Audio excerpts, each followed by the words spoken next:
Kim was pretty excited. He had heard that he was being sent to Hong Kong to work directly under Pastor Zheng, okay? He had been part of Zheng's congregation for a little while now, and he always wondered, if I go to Hong Kong, what kind of big things is Pastor Zheng going to have me do? I mean, this is like a mission trip. Is he going to have me pray for other people? Am I going to watch as Pastor Zheng cures cancer? I've heard all the stories of him curing cancer. He would literally touch someone and their cancer was just gone. He's like a miracle worker. I mean, there were so many reasons that all the demons and all the devils wanted to take Pastor Zheng down. Maybe he would watch in real time how Pastor Zheng saves souls. Either way, Kim was excited to be of some sort of help in Hong Kong. But when he gets to Hong Kong, he realizes that his role there would be so much more important than he even originally thought. He just didn't know it yet. So Kim gets thrown into this mail room. That's his job now. He's going to go through all of the letters that Pastor Zheng receives from his followers. The letters are pouring in from all over the world. Pastor Zheng is a very famous person. He was practically a celebrity pastor at this point. There were letters of just pure devotion, people promising to spend their lives praising the Lord, praising God, praising Pastor Zheng. There were letters begging Pastor Zheng to pray for their sick relatives, to save their lives, or pray for them to pass the college entrance exam. So many letters. So many letters. Kim would sort through them on a daily basis. And one day he sees this package in like the little mountain of letters he's going through. And it looked like one of those poster tubes. You know how you send photos and posters through? Like those tubes. Yeah. Hard cardboard tubes. And he was intrigued. He opened it. He probably shouldn't have, but he was curious. He opened it, and just hundreds of pictures spilled out of naked female followers, of naked women. They were posing and doing explicit things to themselves. They were completely nude and licking photographs of Pastor Zheng. They were posing together with one another, unclothed. They were in bathtubs doing things. And first of all, he was shocked when he saw these photos. But later on, he would find a hard drive.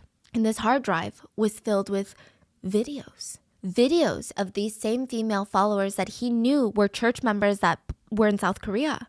And these female church members were naked and posing with each other. They were in bathtubs together, screaming, "I love you, our husband. I love you. Our Lord must be so tired. We wish you could join us." They would be in videos posing in lingerie and doing things to themselves on beds. And Kim was shaken up because the whole premise of his church, of Pastor Zheng's church and all of his teachings was that was the original sin. Sex was forbidden. So what was going on?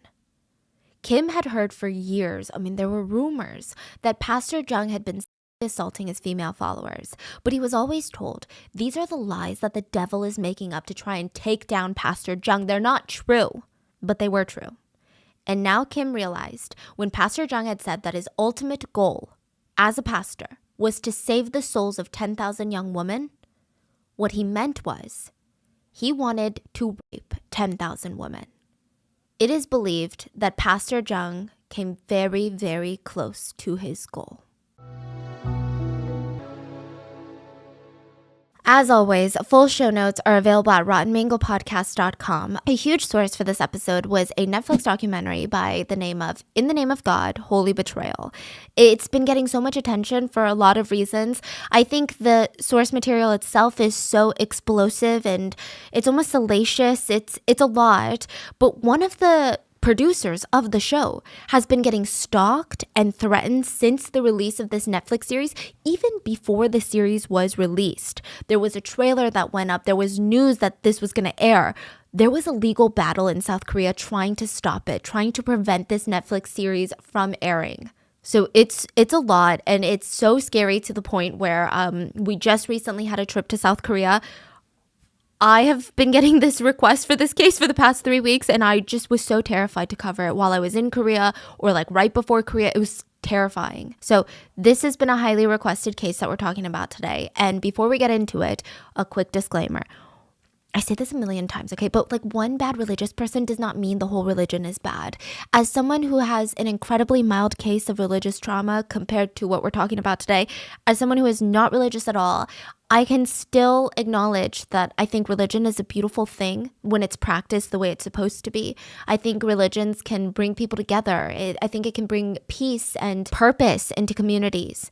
So with that being said, this man's actions in no way reflect on the Christian community as a whole, or really any other religion. So with that being said, there was a war waging. There was a war between two different parties, and this is a war that we've never even heard of. It was the war of Exodus and all the female victims of the JMS Church. JMS standing for Jesus Morning Star Church. And then you had the JMS Church. So you had these two parties that were just at war. So on one hand, on the Exodus side, you have countless victim testimonies. There were literal audio clips, audio recordings the victim had taken while she was being assaulted, where the pastor is saying disgusting, humiliating things to her, asking her questions about her sexuality. Like, they've got mountains and mountains of evidence. They have police reports of kidnappings that had taken place. They have police reports of assaults and just so much.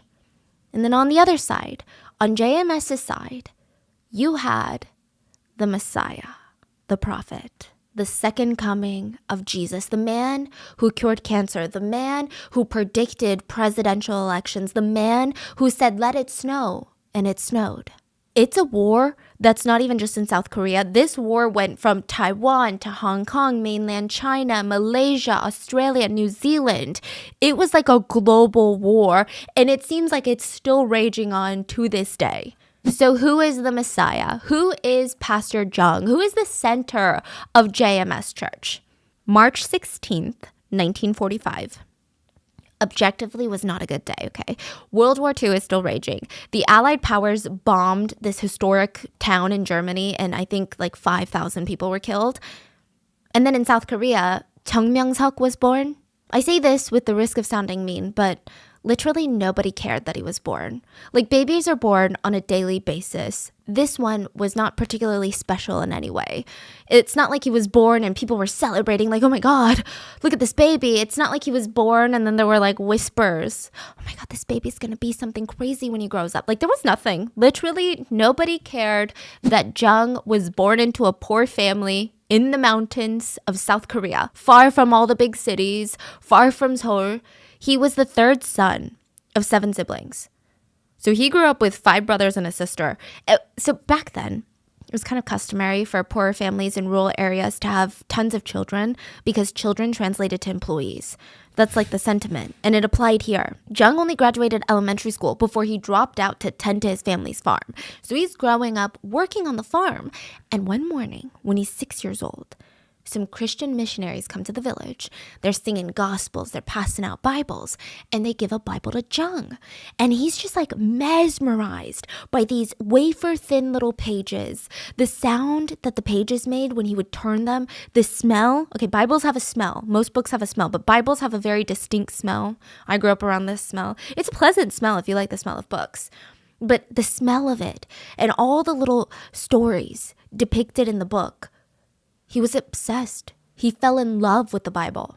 I honestly don't know what kind of free time Jung had. Maybe his siblings helped a lot at the farm, but Jung claimed that he read the Bible cover to cover 2,000 times.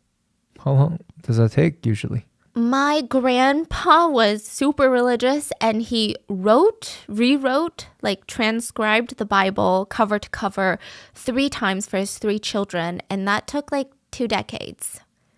To be fair, he wasn't doing it like nonstop, like a full-time job, but it takes a while. The Bible is this big and the font is this small. But he said he read it 2,000 times. He claimed that he would climb up to the little mountain, find a nice little secluded grassy patch. He would plop down on there and just read the freaking Bible. He said the mountain was his classroom, the Bible his teacher. By the time he was 19, he starts working as a Sunday school teacher. And by the time that he was 20, he was going to nearby towns to try and spread the word of God. But when he turned 21, he gets drafted into the military to fight in Vietnam.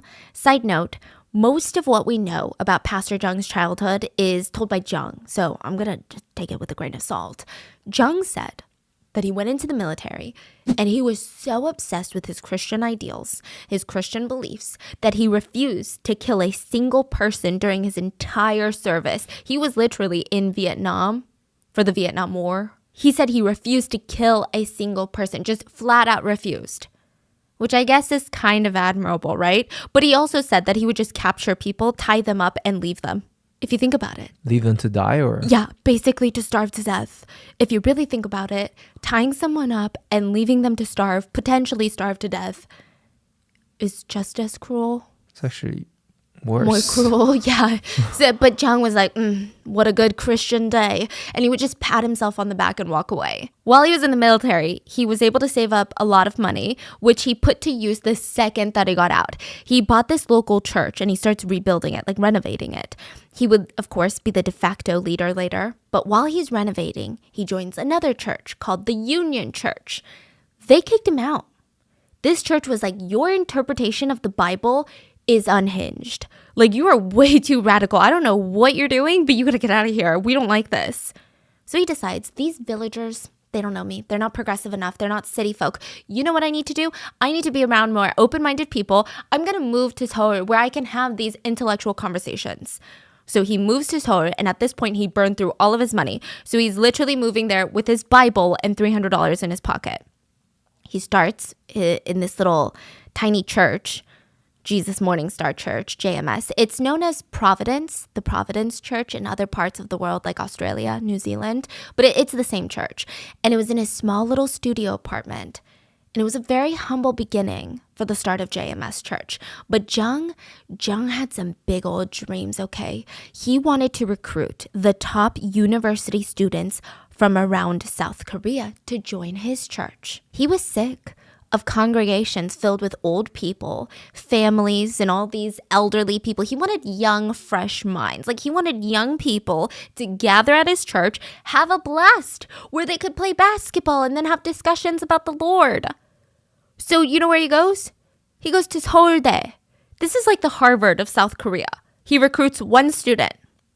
And that student goes to Yonsei-dae, like the Yale of South Korea, recruits a student from Yonsei-dae, then another university student. And it just becomes like this domino effect that was fueled by word of mouth.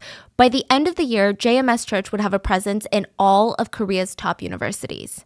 And Jung would do tours at these universities, like as if he's like some sort of motivational speaker / superstar / celebrity. He would do tours at like 18 of the biggest universities in Seoul. He would even do national tours where he visited 10 separate cities to go meet with his followers. JMS at one point was filled with the top minds of Korea, like the future generation. So just think of a church where all of the Ivy League students are part of the congregation. Honestly, I would be intimidated. I would even be intimidated to recruit an Ivy League student into my church because these are the creme de la creme of the new generation. These are business majors, biology majors, chemistry majors, economic majors. No other church in South Korea had this many college students, especially of the elite kind. 90% of JMS at the time were university students. And just to cover all the bases, you know, your question, how do you convert that many university students? I'm not saying that higher levels of education have correlations with being able to have faith or not, but I imagine if these students asked me how to scientifically explain the Bible, I'd probably pee myself, okay? I would probably not have a good time, but that's where a lot of context comes into play. JMS Church was at the right place at the right time. So he starts recruiting university students in the 1980s and the 1990s. And South Korea in the 80s was pure chaos. Like hell had broken loose. There was political unrest. Endless protests were being had. There was a dictator. Yeah, there wasn't a president at the time in the 80s, which doesn't really seem that far long ago. There was a dictator at the time who was going around killing anyone who was against him. People in Korea were lost. The citizens just wanted to feel purpose. They wanted to feel like they knew where they stood in this shaky world, especially young people. They felt like they had this fire in them, you know, to want to belong to something, to try and fight for a better future. So it's said that in South Korea at this time, the younger generations, they started breaking off into these two main groups. One group were students that were joining political activist groups. So these groups focused on talking about politics. They were basically little politicians. They were debating politics, demonstrating, organizing protests. Then the other group of students would turn to religion to try and make sense of things. But a lot of these top university students, they did not like a lot of churches. Because they're like, but you can't argue with me about evolution. Like, that doesn't make sense to me. I literally studied this. Like, you don't know what you're saying, right? But Pastor Zhang was known to love science. That's what he claimed, okay? He said that the Bible is not necessarily verbatim the truth, like a lot of different churches interpret it. He said the Bible is a giant metaphor. And he would always be able to bring science into his explanations of everything. And I say, quote, scientific, like, because I'm sure in the beginning it was a lot more scientific, but slowly over the years, it becomes incredibly unhinged and honestly insane, if I'm being honest with you. So for the time being, Pastor Zhang, the leader of JMS, was praised by these university students for being logical, rational, scientific, not denying science or evolution. He was known as being very progressive. He explained again, Bible is a metaphor. You don't have to take these stories literally. He would even say things like, in this passage, it says Jesus came down on a cloud. Do you guys really believe that? He didn't come down on a cloud. Let's be real. It's like, it's a metaphor, you know? So these kids are like, I like it. I like that a lot. Okay, I like you, Pastor Zhang. They really liked Pastor Zhang. They were honestly amazed when they found out that he only had an elementary school education. I mean, they were confused how he could grasp such complex metaphors that they were having difficulties with. He understood everything. He answered questions that the Catholic Church and Protestant churches had a hard time answering. And none of these students just like went to church. Okay, none of these university students would show up on a Sunday, sing a couple songs, hee hee ha ha, and leave. These students were so dedicated to the JMS church. They would participate in all of the church activities. If you guys have never been to a Korean church in the States before, I don't know if other churches do this, but it's very common for the church to turn into a community hub of sorts. I remember growing up, there were these basketball competitions, little church Olympics, like talent shows that were held by the church. It wouldn't just be our church members attending. Members of other churches would attend our events, and then we would go to their events, and it just became this big social event. JMS did that, but they took it to a whole new level. It was basically a Coachella, but religious. They would have these massive events and gatherings and parades where everyone from every school, all the top universities were invited to have a weekend playing soccer, volleyball, organized games, organized competitions. Each university would even have their own cheerleaders walk in the parade. It felt more like a college football game than it felt like church. Modesty. Wow, he made it really cool. So, like, very fun. Even if you weren't religious, you almost wanted to go because you're like, oh, my friends are going. Modesty was kind of out the window, which I think is totally fine. I personally don't see why you need to dress a certain way just because you're religious, but there were like modeling competitions at these events. Cheerleaders wearing not skimpy outfits per se, but just to give you an idea, if I ever wore that to church when I was growing up, I would be sent home and called a devil's slut, okay? And this was back in the days in Korea. So it's 10 times worse. Yeah, even crazier. Yeah. Like more unheard of. Like those are the types of outfits people were wearing. It felt more like a K-pop concert in some aspects. It seemed like a lot of fun. Again, people just wanted to go even if you weren't religious. It was great marketing, if you ask me. But everything comes with a price. These events are not free to run. In fact, it probably takes a lot of money to host even just one event. University students are not known for being loaded. They're not known for having just so much cash. So how is the church affording all of this and more? Feeding the poor. That's how. University students would spend their weekends on the streets in Seoul asking for donations to feed the poor. They would sell water purifiers, bags of peanuts, water bottles, like literally whatever you could think of. They were selling it. They would say, hey, I'm fundraising for the JMS church to feed the poor on behalf of the poor. Would you guys like to buy this water purifier? So many people were like, oh my gosh, tell me about yourself. You go to Seouldae? You're religious? Give me 3 water purifiers. At the end of the day, they would rush back to Pastor Zhang, hand over all the money that they collected. And this is how the university students spent their weekend. And what does Zhang do with all this money? Does he feed the poor? He bought a Mercedes. A lot of his followers kind of raised their eyebrows at that one. But they thought, he works so hard.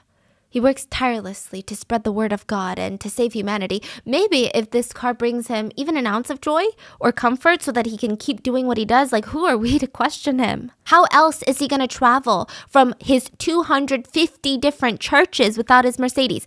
At this point, Pastor Jung had 250 churches in South Korea. What? 250 churches.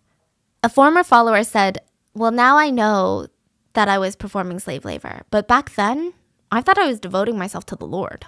It probably didn't hurt that Jung, like most cult leaders, was surrounded by power and fame, and he was very convincing and charismatic. Like, he had a way of making you feel special. One follower remembers he was so nervous to meet Jung for the first time. Everyone around him had spoken of Jung like he was some god, like he was some sort of celebrity. And then when he finally meets with Jung looks at him without even skipping a beat. There's no awkwardness. There's no, oh, I'm so intimidated. He just grabs the follower's hand and says, I've been expecting you. You showed up to me in my dream.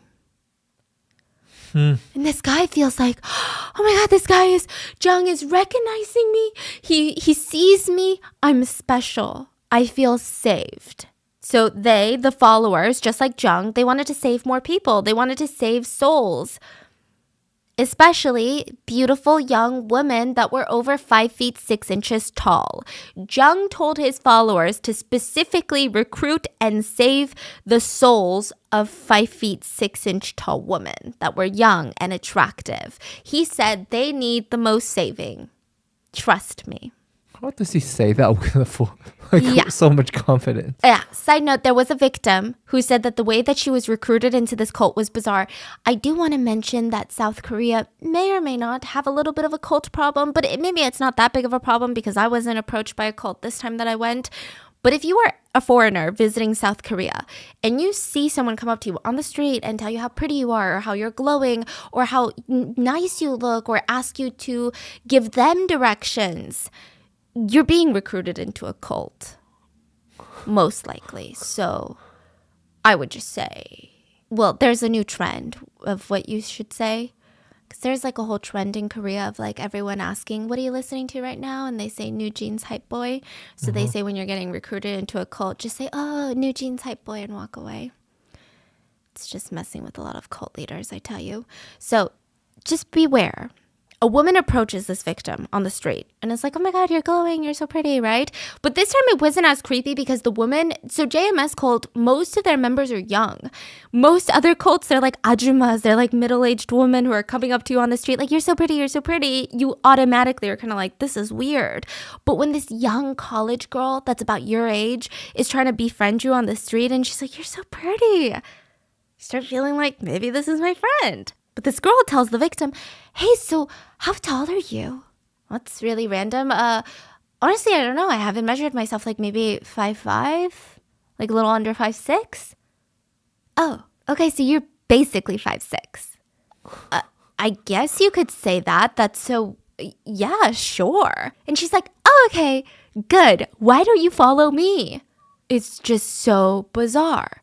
So Jung had this absolute fixation on tall young women, preferably with pale white skin, and he wanted to rape as many of them as possible.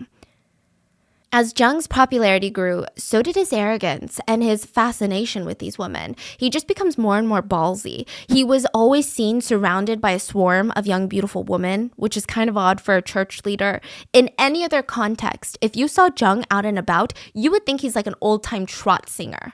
Or like an older actor that has fangirls surrounding him, like not a pastor, not in a million years would I think that's a church leader.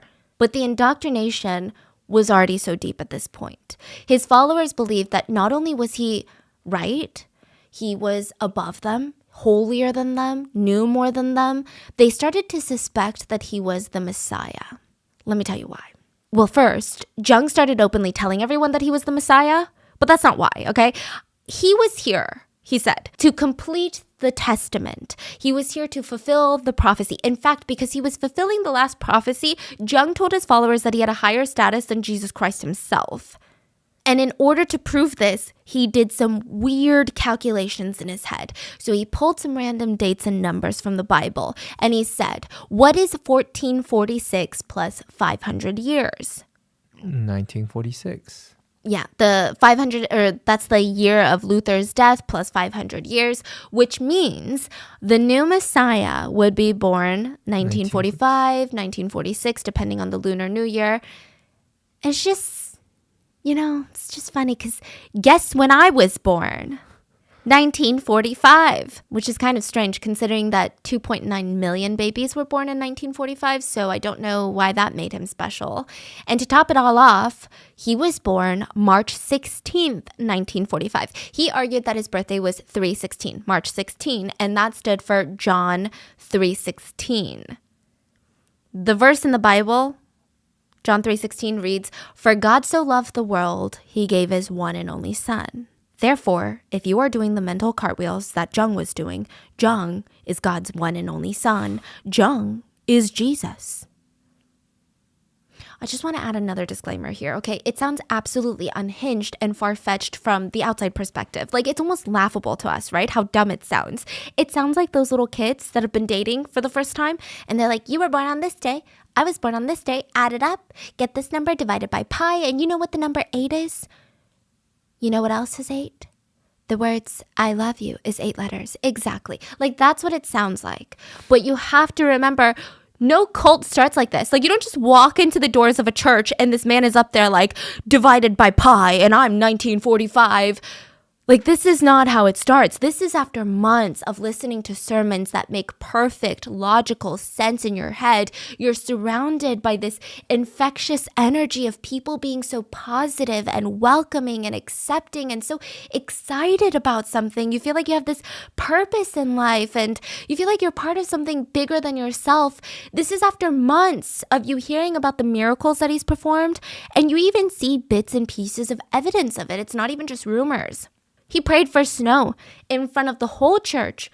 There was no chance of snow that day or even the next day. Even the news weather forecasters never mentioned snow. Well, what do you know? It freaking snowed. Puzzling. But these types of things keep happening. He predicted who the next president of South Korea would be. Not only that, he predicted how each candidate would poll and how they would rank before the rankings were released. He predicted it with 100% accuracy. Then you hear about another situation. You see that guy over there? That guy? And his mom? His mom was diagnosed with terminal cancer. The doctors gave her a few weeks to live. The son begged Pastor Jung to pray for his mother. Pastor Jung went to see the sick mother, touched her and said, "You will live." It's been years. She's still alive. But that's not all. One time, this woman was diagnosed with cancer, okay? She runs up to Pastor Jung, throws herself at his feet, crying, begging, like, you can't let me go. Please, I need to be cancer-free. I've got all these things I need to do in my life before. He said, you are cancer-free.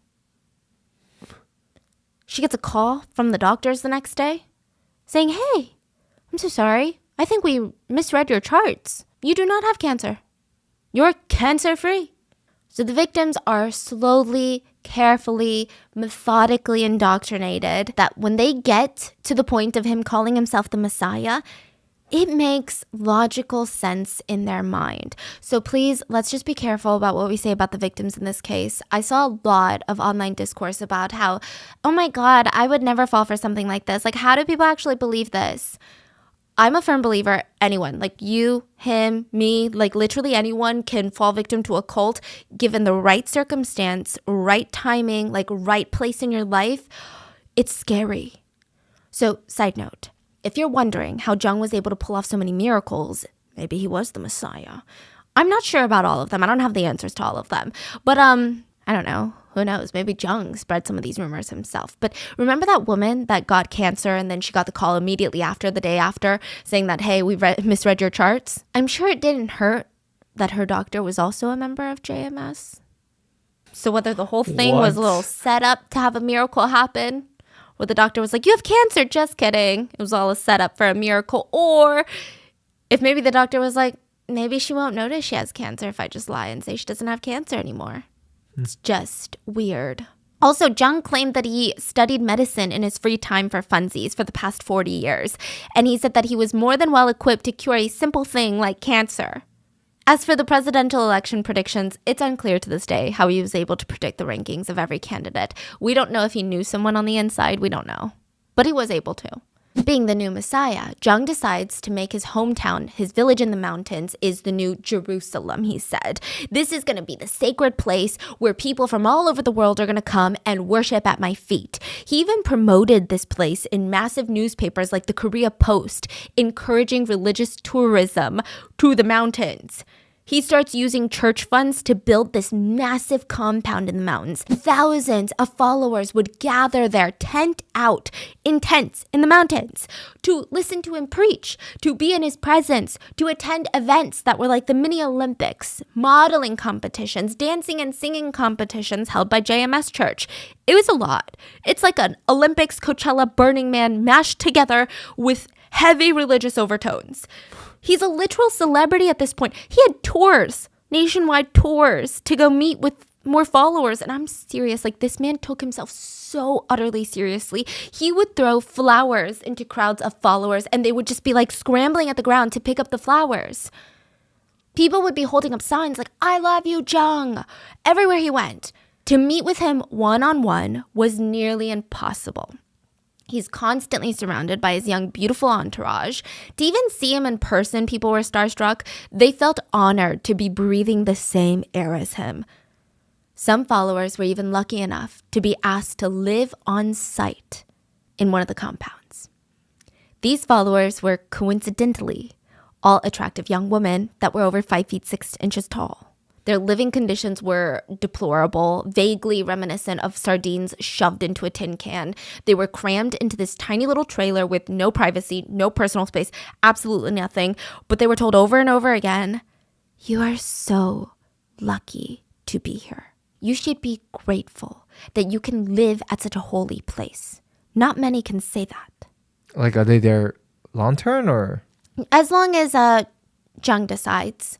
Some were more long-term than others. And that leads us to the God's brides, the Lord's brides. We've talked a lot about cults, and this one is a little different.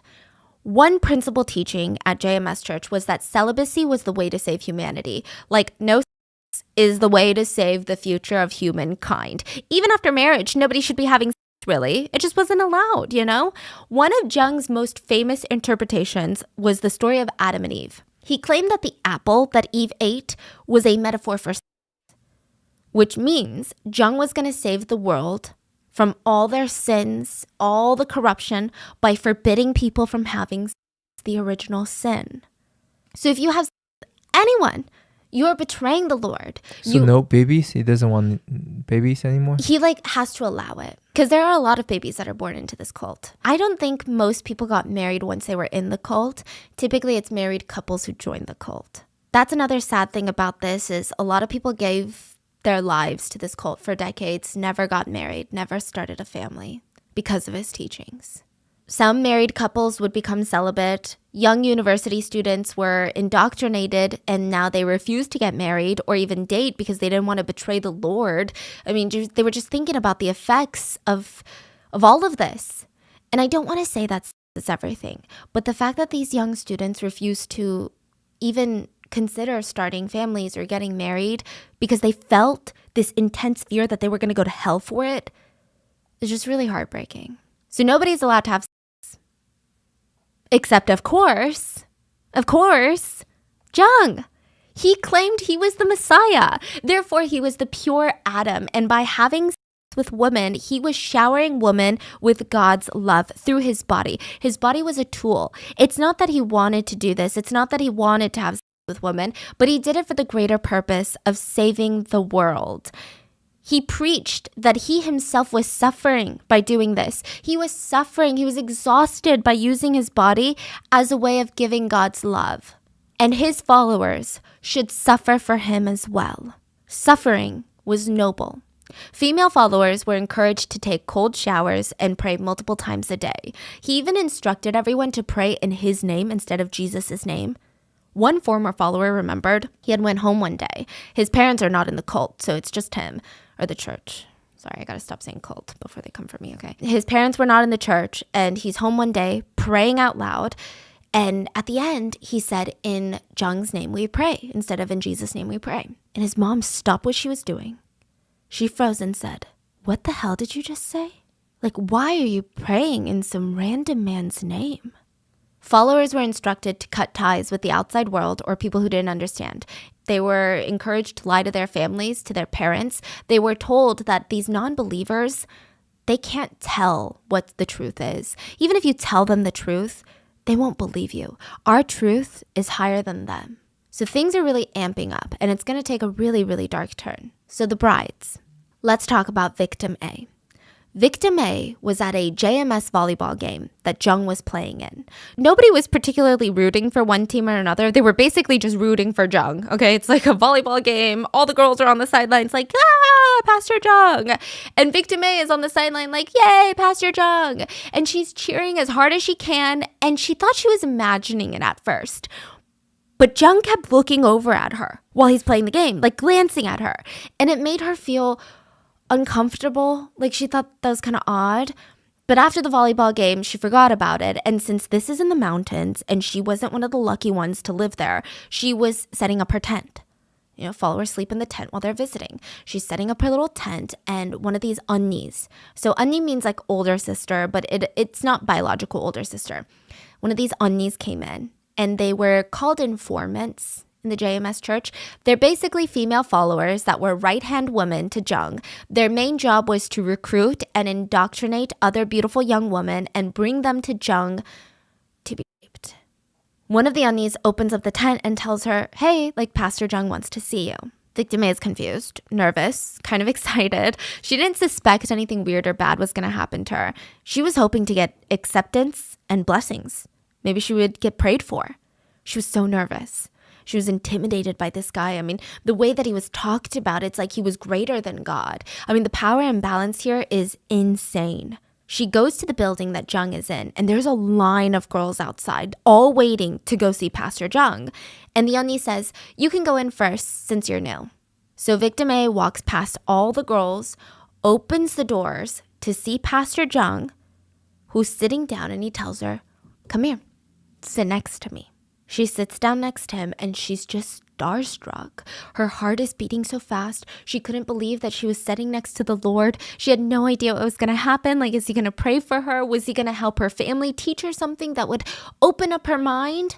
He starts touching her thighs, telling her to come closer.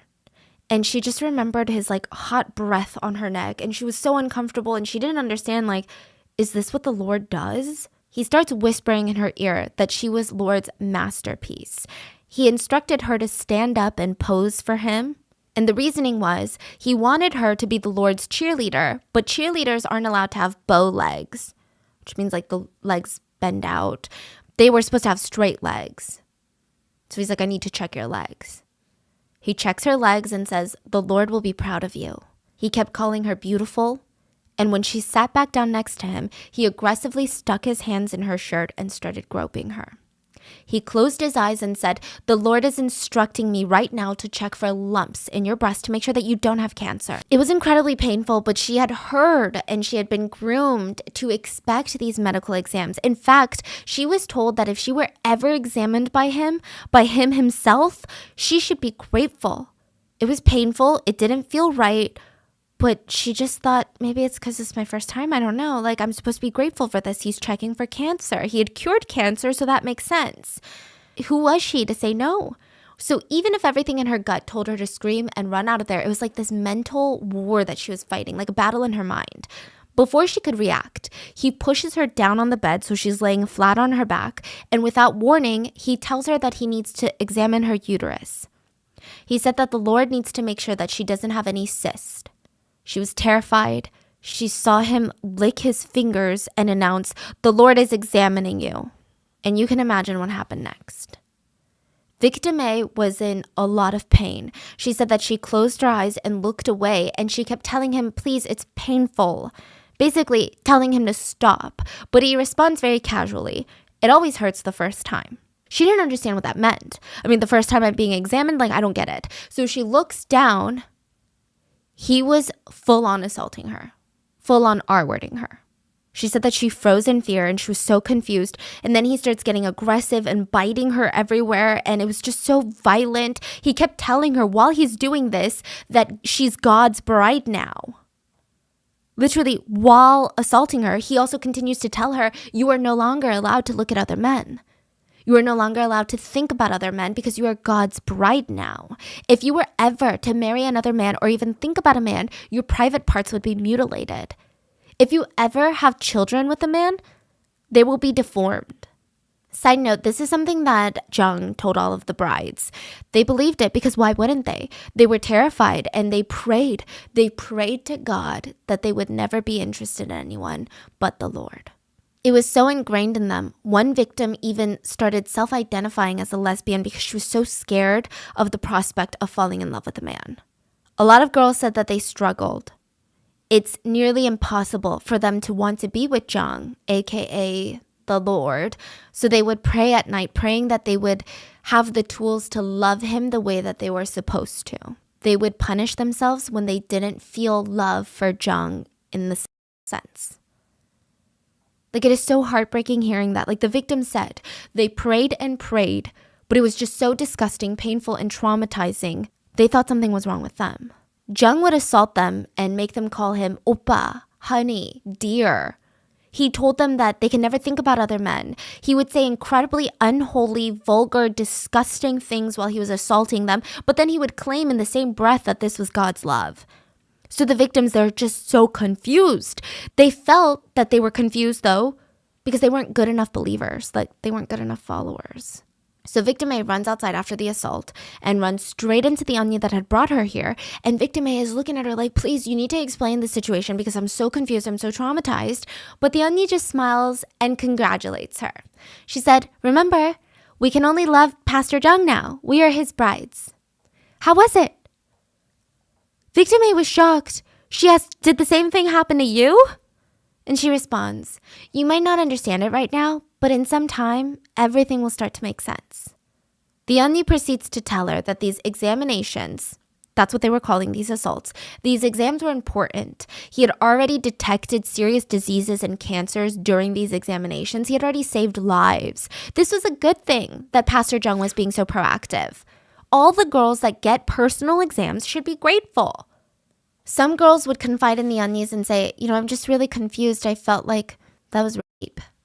They would say, of course it's confusing. I was confused my first time too. But it's the Lord's love, and you're going to soon realize that. Now, before we go and attack all of these Anyas, I think it's just really complicated. I need to give you a bit more context. All of the God's brides, they started as victims, and I think that they are still victims at the end of this. But one of the biggest roles that you get as a bride is to bring more brides to Jung. They all got brainwashed that all of these brides were being purified, they were being saved, so why wouldn't you want to save fellow women? They were literally brainwashed into thinking this. They were saving these girls, they were doing the Lord's work, they were saving the world. One of the victims / Anyas said, when you're his bride, he might not want you anymore. Jung always wanted younger and younger women, and you're getting older. So you bring him beautiful young women and you get rewarded. You feel like you're doing something for the world, for the Lord, for the church. You start to feel important. Sometimes you can even be promoted as a minister or a priest inside the church. And that is how victims turn into perpetrators. So a lot of these Anyas would come out later and say that they regretted everything. They said, it's confusing because you're a victim and then later you're a perpetrator. You create another victim and then they become a perpetrator. And it's like this vicious cycle. And when you're inside the cycle, you can't even see it. But when you get out of it, you start questioning yourself like, I don't even know if I was a victim or a perpetrator in all of this. Am I a victim or am I the most evil person ever? All of the girls feel guilty for becoming Anyas in a sense. They blame themselves afterwards, but they also blame themselves while it was happening. They thought that all this guilt that they had for being an Anya was because they weren't good enough for the role. They felt like they just had more to learn. So again, I think that all these girls were victims. And a lot of these girls were so indoctrinated, they actually legally changed their last name to Jung to show that they were committed to being God's brides. Victims stated that they were so committed, they would go into his room, 4 or 5 girls at a time, sometimes 10 to 15, and he would assault them all at once, one by one. One victim said the most she's seen was about 30 women being assaulted at once. They were told in order to enter heaven, because Eve is the original sinner, right? They need to purify themselves from the sins of womankind, basically Eve. And the only way was to let Jung assault them. They didn't say it like that, but they said, make love with the second Messiah. And it's just sick. He would assault women on the basis of the premise that tens of thousands of years ago, allegedly, a woman picked an apple off a tree and ate it, and now every woman needs to be raped. Once they were assaulted, they were considered property of the second Messiah. They were told that if they ever betrayed him by even looking at another man, they would fall to the greatest depths of hell forever and their souls would rot. Sometimes the girls would be instructed to help wash him in the shower, and he would force his entire bed to be filled with women at night. In the middle of the night, he would just wake up and pull girls on top of him to assault. It said that sometimes he assaulted 50 women in one day. Okay, so he would assault them, but he wouldn't release, if that makes sense. And it was clear that this whole thing was just about power and abuse. That's all it ever was. The victim said it was more like he was marking his territory. He would be assaulting you, claiming you as his, and then move on. Sometimes brides weren't even picked to be purified by Jung. They were just told their life purpose, their godly duty was to bring Jung a fresh supply of women, and they would be rewarded if they did. And a lot of this was hidden in plain sight. So those like soccer games and events and festivals they would have? Well, Jung would score. Oh, this is another thing about the soccer games. Jung would score 60 to 120 goals in one soccer game. The world record held by one professional soccer player is 13 goals in one game. So is this guy Messi reincarnated or what? No. One game would go on for 5 to 6 hours and everyone would just let him score. His opponents, people would literally see the goalie jumping, pretending to block the ball, but they would fall on the opposite way of where the ball was going. They were just letting him win.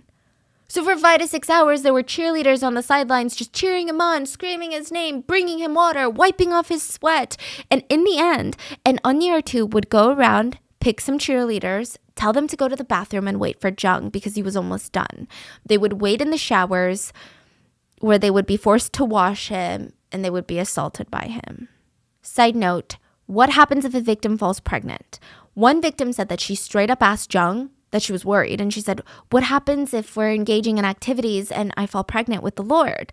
He flat out told her that she would need an abortion. She said it was jarring. This went against the Christian values that she was taught. Like, what is going on here? Another victim said that she had her own confusing moment when she had all this bloody discharge. She went to the doctor and she was told that she had early stage ovarian cancer. They had to remove her uterus. She remembered being shocked and thinking, Jung had examined her nonstop. He prayed over her private parts on a daily basis and did routine health checks, but she still had cancer. Another victim said the wake-up call for her came when they were all sitting in Jung's bedroom and they were watching the news. So it's Jung and a bunch of women, and it was about a fire. The news was about a fire that had taken the lives of a lot of people. Jung runs up to the TV and he starts smacking it and he's shouting, "What a waste of..." He yelled at the Unnis and said, "You should have converted these girls before they died. They should have been brought to me." He was upset he couldn't R-word them before they died in a fire. That's what he was upset about. Another victim, Victim B, had made it out of the JMS church. She tried to move on with her life. She never reported the abuse. She just wanted to forget all of her trauma. Then she got married and had children. And she keeps looking at her children and she's like, I don't want to raise my kids in a world where there's a monster like that out there, just free. She said, when I look at my kids, I can't stay silent anymore. She was recruited into the church when she was a sophomore in high school. She was a minor, a 16-year-old. That's when her nightmare started. She was recruited to join JMS. But Victim B's dream in life was to become Miss Korea one day. So she's studying scriptures at JMS and she tells her Unni, like, I wanna be Miss Korea one day. Like, that's my goal. The Unni says, well, you have to get permission first. I'm going to arrange a one-on-one meeting with the Messiah the next time he visits. Victim B is like, oh my God, thank you so much. Like, I'm so nervous. I'm so excited. She wondered what they would talk about. The Oni said, you need to ask him for permission about being in Miss Korea. Victim B said, meeting someone like him was a once-in-a-lifetime chance for me. I felt like I was getting closer to God. She remembers being taken to the hotel room that he was staying at. She opens the door to his room, and he's sitting there with another woman. The other woman was instructed by Jung to leave, so now Victim B is completely alone with Jung. And she finally gained the courage to talk and said, I want to try out for Miss Korea. It's been my life dream. Jung smiled and said, let's see. I just want to make sure that you can handle it before I give you my response. He instructs her to get naked. She thought maybe the Lord knows something. She thought if Jesus appeared right in front of you and asked you to do something, wouldn't you do it? So she stripped. Jung grabbed her out of nowhere and said, if you try out, other men will try and f*** you. She was frozen in fear. She was so shocked. It was vulgar. It was bizarre. I mean, what is going on? He throws her on the bed, climbs on top of her, and starts rubbing. She was so scared to move. She just laid there, and he kept instructing her to call him baby and honey and all these things. He kept aggressively telling her to reach a climax. And when he was done, he told her that she could never tell a soul of what happened. Another reminder, she's 16. She's a minor. She had no idea what was going on. She always believed that Jung was this pure man that devoted himself to God. She was scared. She felt so alone. She grabbed her pants, ran out of there. He ruined her life. She didn't realize it then, but she recognizes it now. He literally ruined her life. She said the moment that he was doing what he was doing to her and making her call him honey has been burned into her memory since then.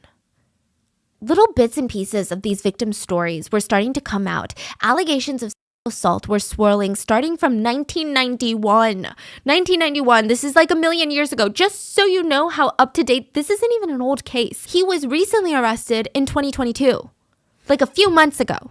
So 1991, assault allegations were swirling. It said that some of the youngest victims of Jung were as young as elementary school children, literal children. It said that he would assault these victims in front of other women. He just felt unstoppable. But for some reason, none of these allegations made it mainstream until 1999, the end of the decade. 4 members of JMS Church were arrested for kidnapping.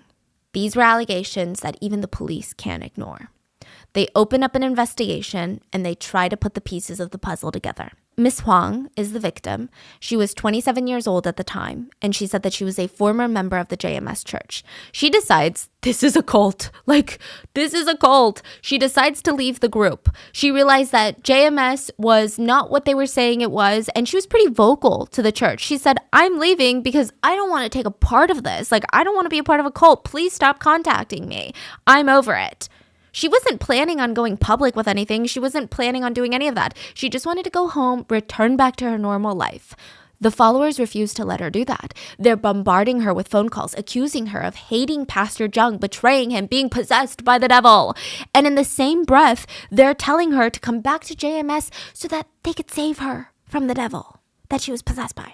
She refused. She's like, no, thank you. You're unhinged. One night, they drag her from her house into a dark van. They kidnap her to JMS's house in the mountains. She saw rows and rows of shoes laid out in the front door, and through the window, she could see that Jung was having an orgy with his female followers. We don't know if she was assaulted on this night, but she was beaten an inch of her life by 4 members of the church.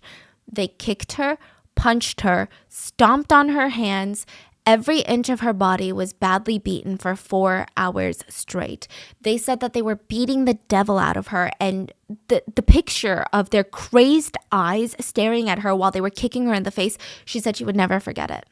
When they were done, they threw her back in the van, and on the highway, she's trapped in the back of the van, okay? And she spots a police car driving right next to her. She looks around. None of the church members are paying her any attention. She stares down the police car, hoping that they would feel eyes burning into the side of their face and look over at her. And she's making weird faces, twisting her face into these bizarre, painful expressions. She just wanted to look so strange that the police would stop the car. but not make enough noise or draw enough attention that the driver or the rest of the church members would see what she was doing. By some crazy miracle, it worked. The police looked at her and were like, that's weird. We need to pull them over. Miss Huang was brought to safety and immediately filed a police report. This comes to light. This hits mainstream media. Same time, those allegations are starting to come back up. The assault allegations are getting more and more attention. More victims start coming out, talking about the horrible things that Jung did to them and the disgusting things that he would say to them. I mean, how do his devout followers react to stuff like this? How do they react to news like this? There's a police investigation. There's an arrest. Literally, 4 of your members kidnapped someone. There must be some truth to all of this. The followers defend Jung with more passion. So this part is weird, but followers said that he predicted this would happen. Back in 1981, he allegedly told his followers that he would be on the news, he would be crucified for something that he didn't do, he would get sued, and all of the undeserving followers would abandon him. But the real ones, they would stay because it's a test of loyalty. So after 10 years of stability, after 10 years of joy, he said they are going to face the tomb phase, which is the hardship phase, the darkest of times. He even predicted the year that it would happen. So now he is telling his followers, I told you guys that we're going to face some hardship and chaos, and this is that time. So his devout followers, they're enraged that he was being falsely prosecuted like Jesus Christ himself. They also felt like their loyalty was being put to the test, and this was their way to prove that they were devoted to the Lord. They raised their hands in the air and they prayed out loud, Heavenly Father, those evil men are trying to crucify our leader. Heavenly Father, please free our leader. Please prove his innocence. They felt like the whole world was against Jung, and it wasn't fair. And one of the biggest opponents was a group called Exodus. Let's talk about Exodus. Exodus is the second book in the Bible where Jewish people have been enslaved for generations by the Egyptian Pharaoh. They pray and pray and they almost lose hope, but suddenly God uses the most unexpected person to save them, the Pharaoh's own adopted son, who turns out to be Jewish by blood. This is the biblical story. So miracles, death happen, more miracles, more death happens. And finally, the Pharaoh releases them and they walk out as one big group that's led by the Pharaoh's adopted son. And they walk towards the horizon, towards freedom. They all walk. They're freed. An online forum called Exodus pops up, and it was centered around testimonies of SA survivors from JMS Church. The forum was created by a mathematics professor by the name of Kim Do-young. He taught at a university, and I'm sure he called the site Exodus for a reason, and I'm sure JMS knew the reason. But Professor Kim had heard rumors since 1995 about the Messiah. He even attended JMS Church once to see what it was all about. And he was so shocked.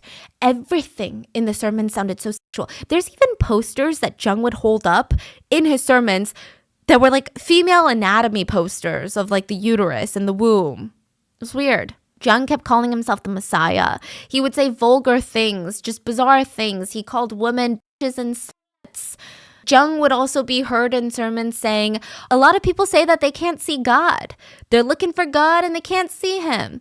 Well, here's what I say. Stop looking for him. Look for me. I'm right here. I'm God.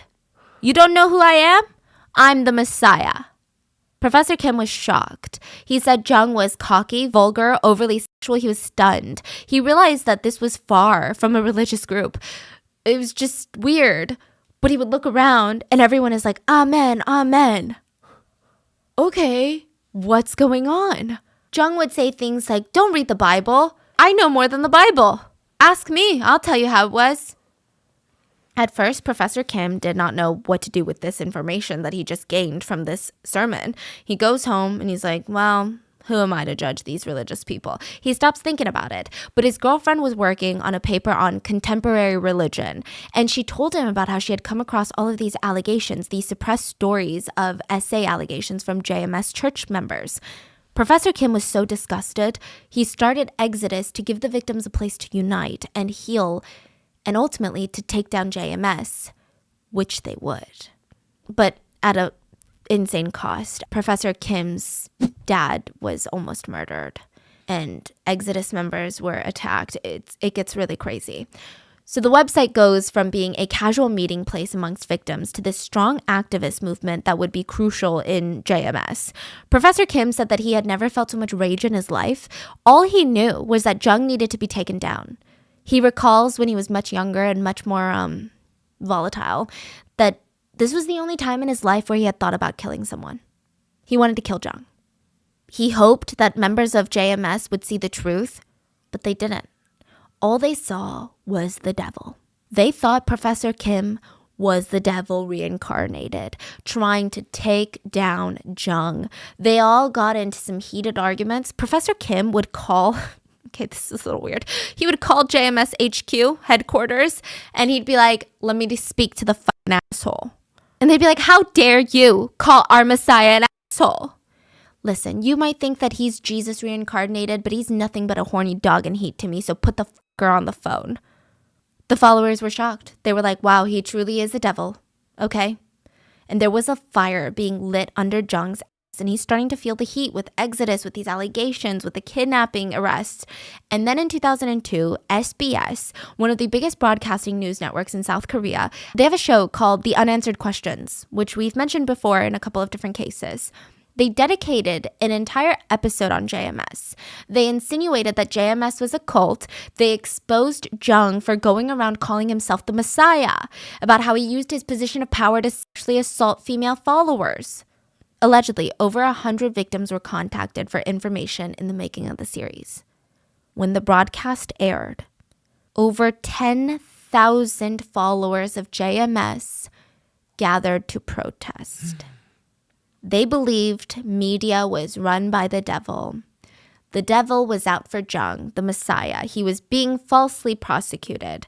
One follower even confessed at the time that he contemplated getting a hot air balloon, putting explosives in his backpack, and flying straight into the SBS building to blow himself up and the SBS headquarters up. That's how serious they were. He said the only thing in his mind at the time was to stop the devil. Right after this broadcast, Jung was sued by victims, and he fled the country, okay? He told his followers that he was going to go on a mission trip to convert and save more souls around the world and spread his blessings, but he was literally just a fugitive, okay? He went to Hong Kong, and from there, he traveled around from Malaysia, Taiwan, mainland China, New Zealand. He said that he was spreading the news, spreading the blessings, but he was just going around indoctrinating and raping more women to the point where it almost became a diplomatic issue for South Korea, that this South Korean church leader was going around creating a trail of victims in all these other Asian countries. But even that wasn't enough. Jung would fly female followers out from South Korea to rape them wherever he was. Then he would ship them back to Korea when he was done with them. And he still had a tight grip on his Korean followers. He would send them videos of his sermons that they were told to study and worship. He kept in close contact with everyone. He would send them gifts and letters, and he would demand letters in return. He would even provide phone counseling sessions while he was overseas to his Korean congregates. And while he's on this world tour, basically, his following only grew, and so did the extent of his damage. And side note, this guy has some freaking nerve, okay? Because his followers are taking out loans, remortgaging their homes, selling all their belongings in an attempt to make sure that he would be okay if anything were to happen to him. They're still out there raising money. Meanwhile, this guy is living in mansions, throwing parties. He would rent out an entire resort to throw parties with young, beautiful, tall women. He would fly out girls willy-nilly from South Korea just so he could assault them. 2 victims shared their story with Netflix. They're sisters. They were both flown out to see Jung in Hong Kong. They were recent recruits, so people were still recruiting more girls into JMS, even when Jung had fled the country. They said SBS is a liar, they're the devil, all of these people, they're jealous, they just want to see him come down. He's too good for this world. The sisters believed it. They had heard stories of him being this devoted miracle worker. They had no doubt that a holy man like him could never do the things that he was accused of doing. They were encouraged to write letters to show their support to Jung. They believed in his innocence wholeheartedly until it happened to them. The 2 sisters arrived in Hong Kong. They were rushed into his room in the middle of the night. He was laying in bed when they walked in.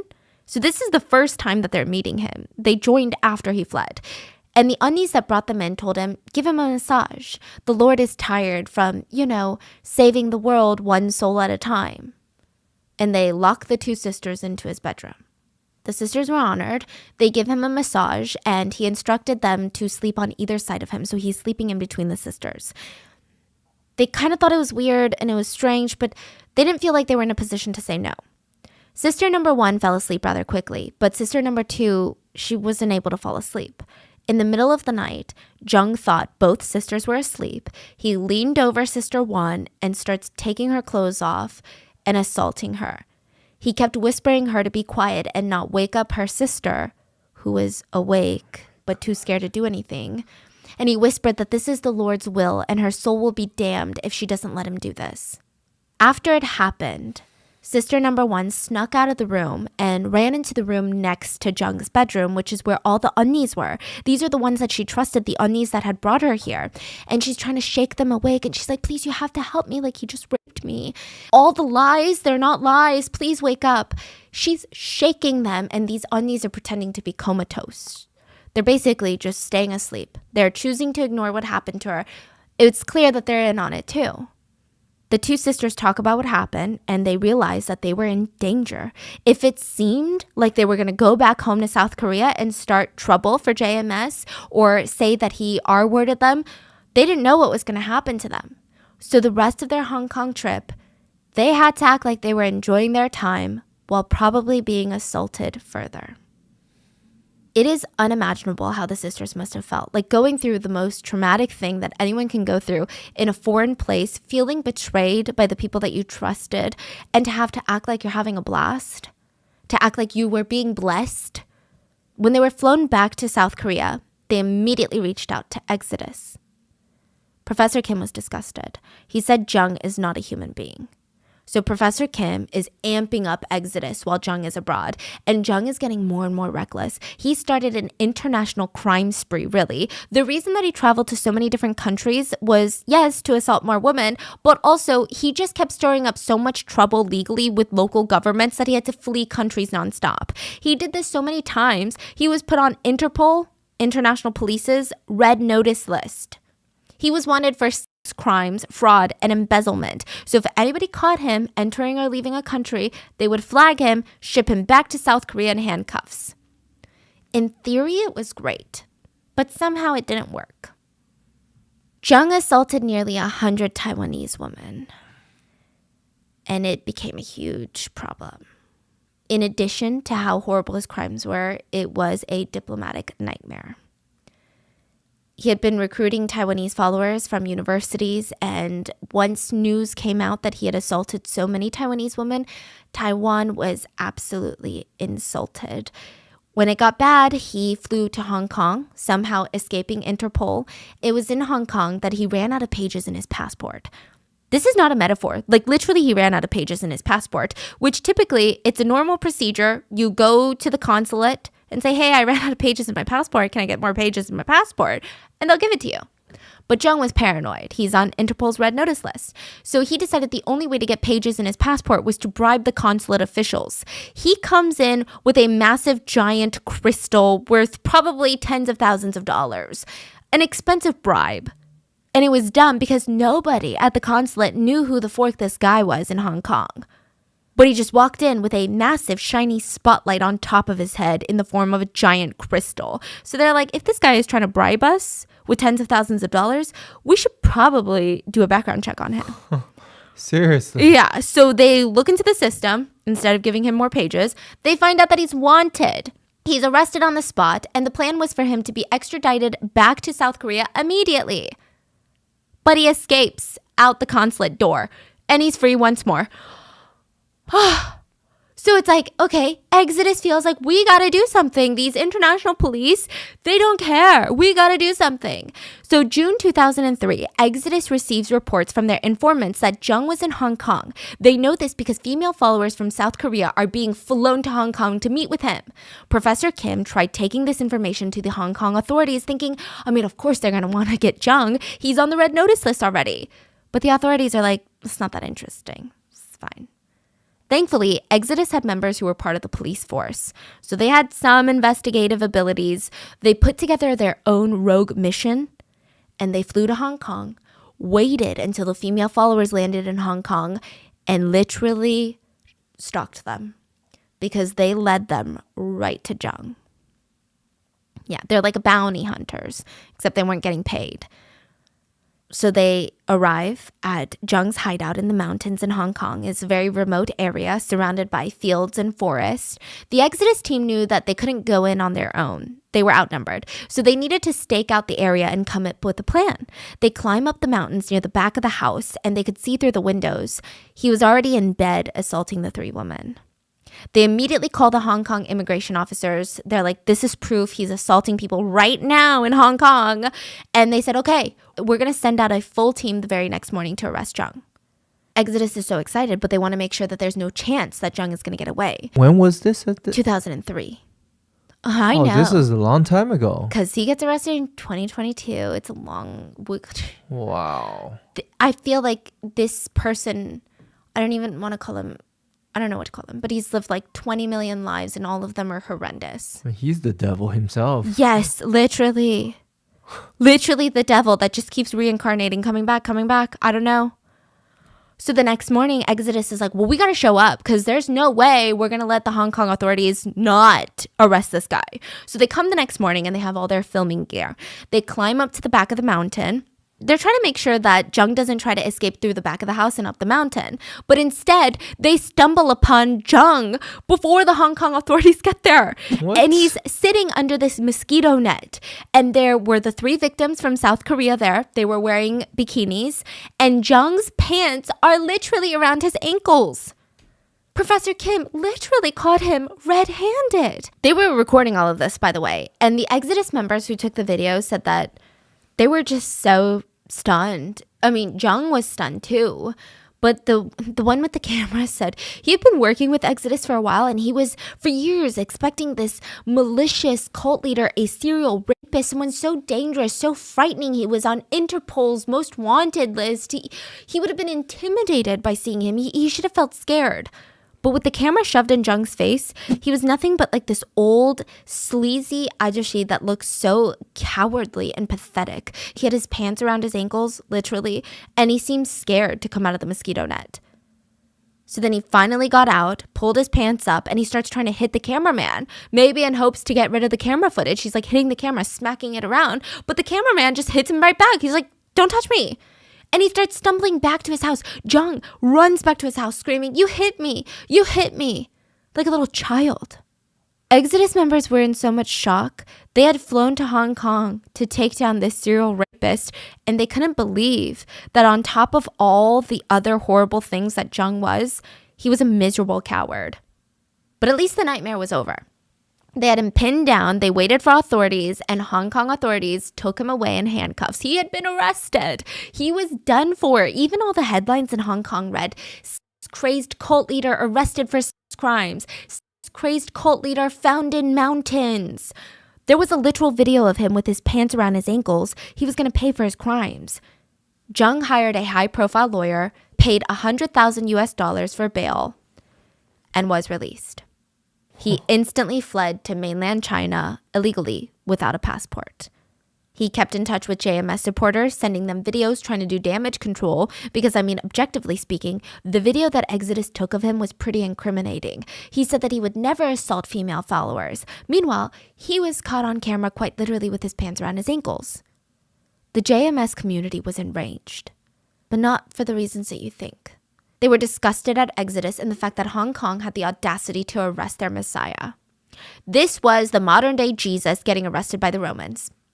And Jung incited violence from his followers. He egged them on. He sent them videos basically waging a war against Exodus. He said in a video, which, side note, these videos get weird. He starts developing a bit of an obsession with white tuxedos. He already liked white tuxedos, but he really becomes obsessed with white, very crazy, elaborate tuxedos. I guess he's trying to look heavenly and majestic. But he said, I was betrayed. Disloyal, evil people cannot exist. Jesus said that to me himself. There is no war without casualties, and some killings are absolutely necessary. That is what the Lord has told me. JMS members were out for blood now. JMS starts hunting down members of Exodus, following them, threatening them, terrorizing them. They were able to find them because Well, I'll get into that in a second. But their first target was the Exodus law student that had flown to Hong Kong to arrest Jung. He came home to his apartment building one day. And it's just like this small little entrance. Like, think of your Asian apartment buildings. There's no receptionist desk. There's no front lobby. It's just a door and a motion sensor light and then stairs, and you go to your unit. The front motion sensor light wasn't on that night. Thought, okay, that's weird, but maybe it's broken. He starts walking up the steps, and there should be another motion sensor light that turns on, but it doesn't turn on either. He's cloaked in darkness, and that's when he sees a group of people descend down the stairs and attack him with a steel pipe. They're holding like a shiny steel pipe. He thankfully had his law textbook, and he used it to shield his face. He and the attackers tumble down the staircase. He runs out onto the street where there's street lights, CCTV cameras, and the followers, they get scared and they run off. He survived. The injuries weren't that bad, but this was just a practice round for JMS. It wasn't the law student they were after. It was Professor Kim. Professor Kim was pretty careful once he realized how serious JMS was. They're willing to go to the ends of the earth to defend a rapist. He took necessary precautions. He stopped visiting friends, family. He was worried that they would be targeted for their association with him. He remembered emotionally telling his parents, I can't see you guys for a while. You have to be careful. He would constantly call them, nagging them. One evening, Professor Kim was on the phone with his dad. His dad is driving home. And his dad starts screaming frantically on the phone. He's screaming, what are you doing? What the hell are you doing? Professor Kim is screaming, asking, what's going on? Dad, what's going on? There's no response. So he hangs up and he keeps trying to call back. No response. Turns out Professor Kim's father had pulled up to the house. There were men waiting for his car with steel pipes and metal baseball bats. They blocked him from driving forward and reversing. They jumped on top of his car and started smashing the window. Professor Kim's dad opened up his side of the window, just a tiny crack, to tell them that he was going to start driving, like they need to leave, otherwise they're going to get injured. He's going to drive. They didn't care. They came up to the window, forced their steel pipe in through the tiny little crack, and started bashing Professor Kim's father in the face with the steel pipe. He didn't know how long it lasted. 5 minutes? We don't know. He fell unconscious. The men fled. He was found by his other son. And the image of Professor Kim's father would be burned inside of his memory forever. He said that his dad had a hole in his face the size of a baseball. He was lucky to be alive. He was permanently disfigured from this attack. They broke almost all of his facial bones. His mouth would forever be twisted to one side, and one of his eyes would never close again. When he was first brought to the hospital, they were shocked that he was even alive because of that hole in his face. Professor Kim's brother was so traumatized. The doctor said that all the veins on the left side of Professor Kim's father's face had been completely severed. And after all of this pain, after all of this trauma, Professor Kim's dad said that he was happy.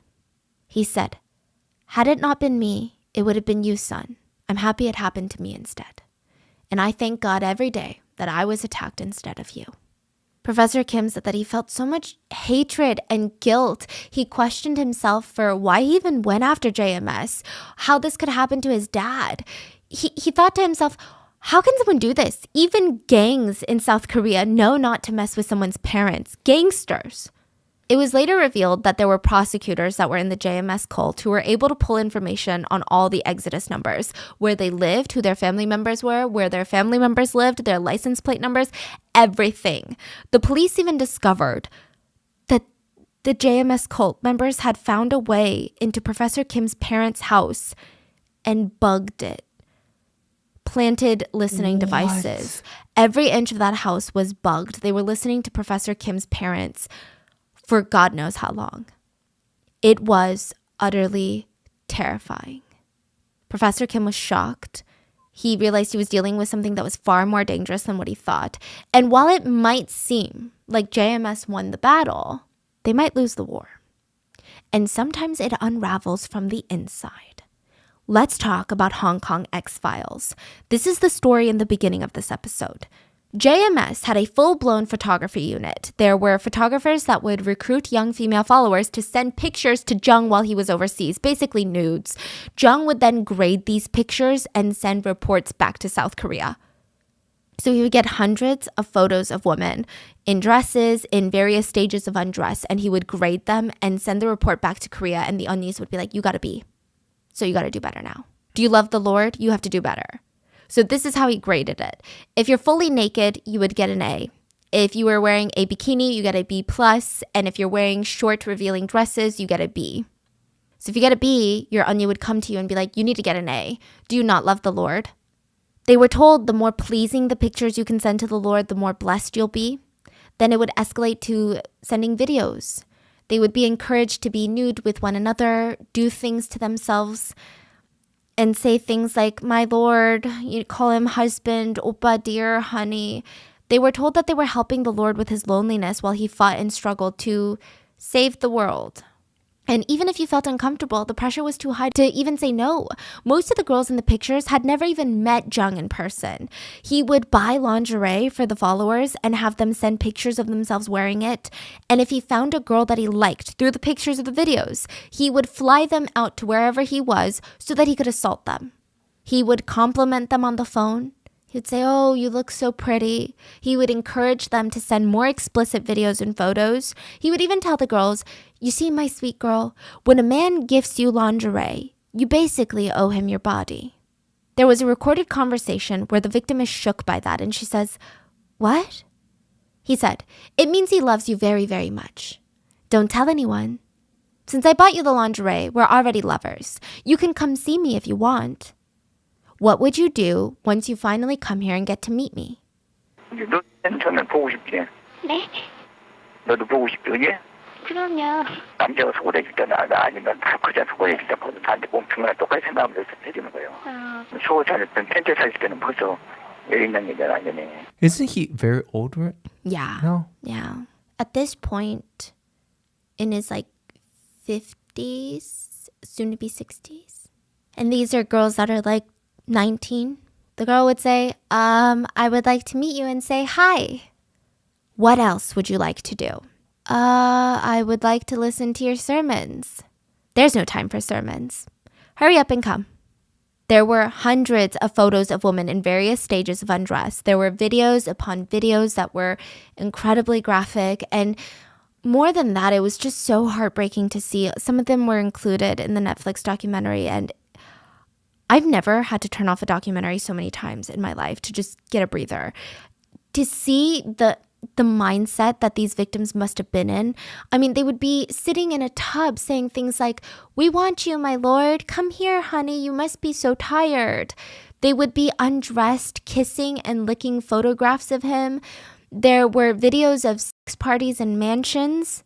There was so much. And remember Kim, the beginning guy at the beginning of the story? Kim was a member of JMS, and he was in charge of sorting through the mail. He stumbled upon these, and he truly did not believe that Jung was capable of stuff like this until he saw the proof.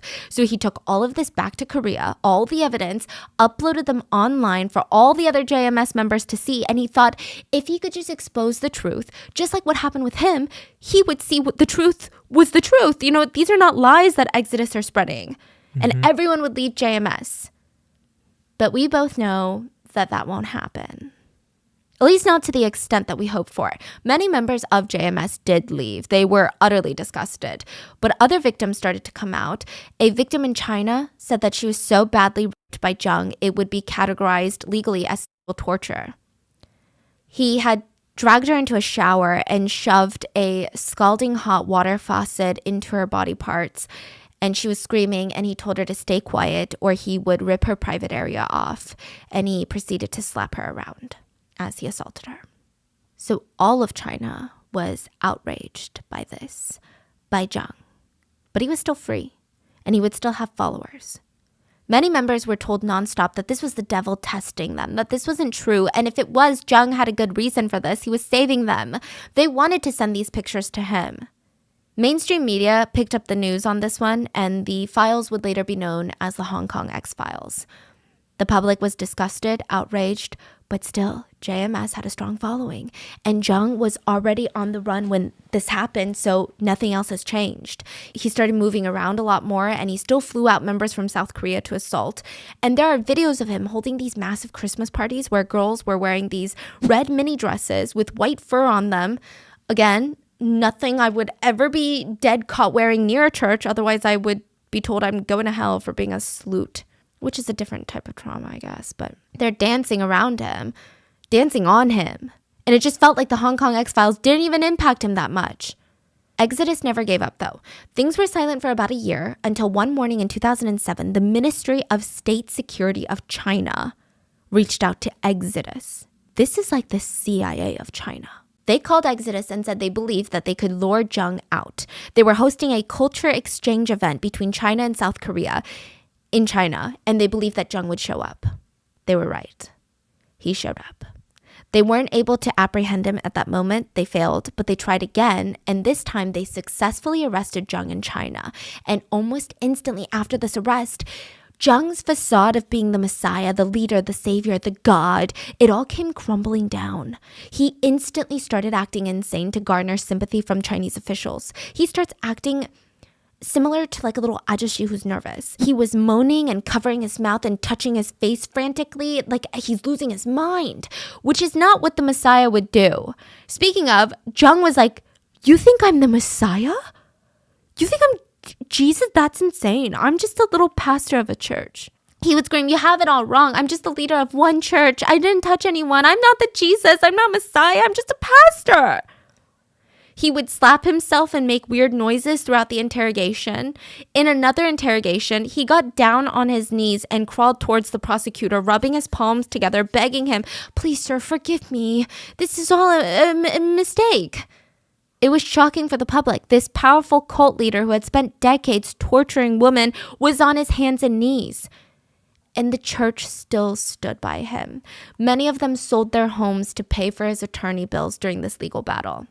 But this time, he wasn't fleeing. So he was extradited from China to South Korea to stand for his crimes. And JMS, again, never left his side. They're raising money. They're raising so much money trying to silence victims. They're thinking, hey, no victims to testify at a trial? No crime. One victim said, "They came to me and offered me $500,000. I rejected. They came back with $1 million.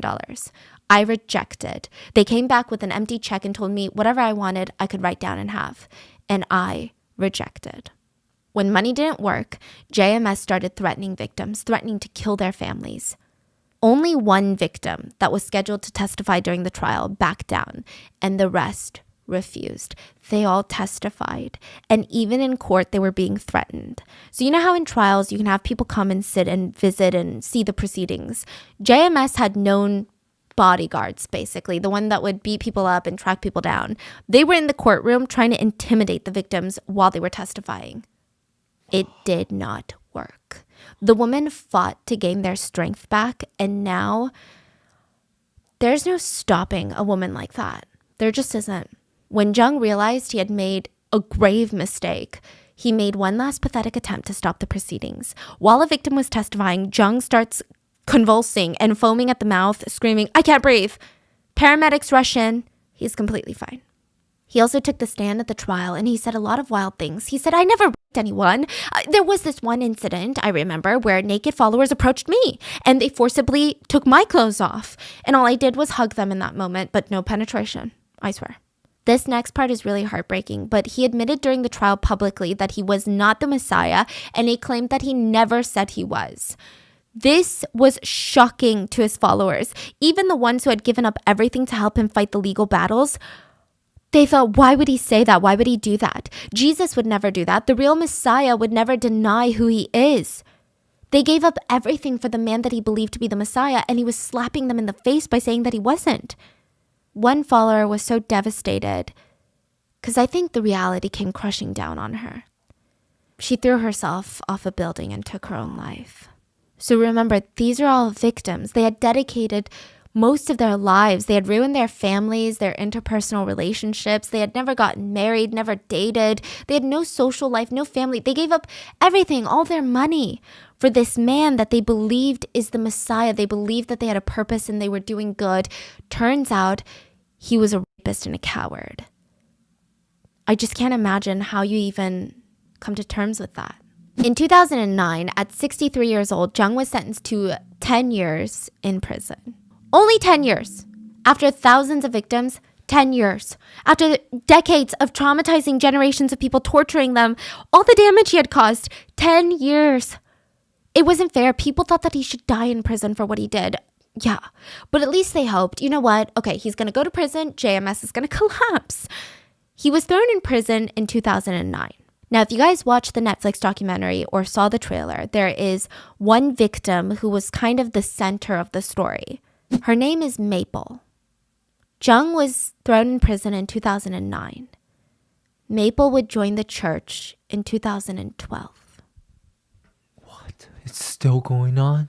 And she would be raped by Jung countless times. She joined the church while he was in prison, and she was visiting him as a devout follower. She didn't believe the rumors. You know, they were all set up by the devil to test everyone. She believed in Jung's innocence. She believed he was wrongfully convicted. So JMS did not crumble. And a new chapter for JMS had started. A new chapter of victims had started. JMS followers were still active, especially online after his conviction. They were online spouting this narrative that the current media environment is toxic towards all religion. They argued that Jung was being prosecuted for being good because mainstream media doesn't like religion right now. They said even if a religious movement has only positive effects in the lives of young people, the media is going to continue to categorize every religious group as dangerous or manipulative or like a cult. They argued that the government and everything that anyone had on Jung were all manufactured lies. New followers from all over the world were still joining JMS, or the Providence was the other name for the JMS church. Like Liz. Liz was an Australian victim who spoke out later in 2014. She said that she joined Providence when Jung was in prison.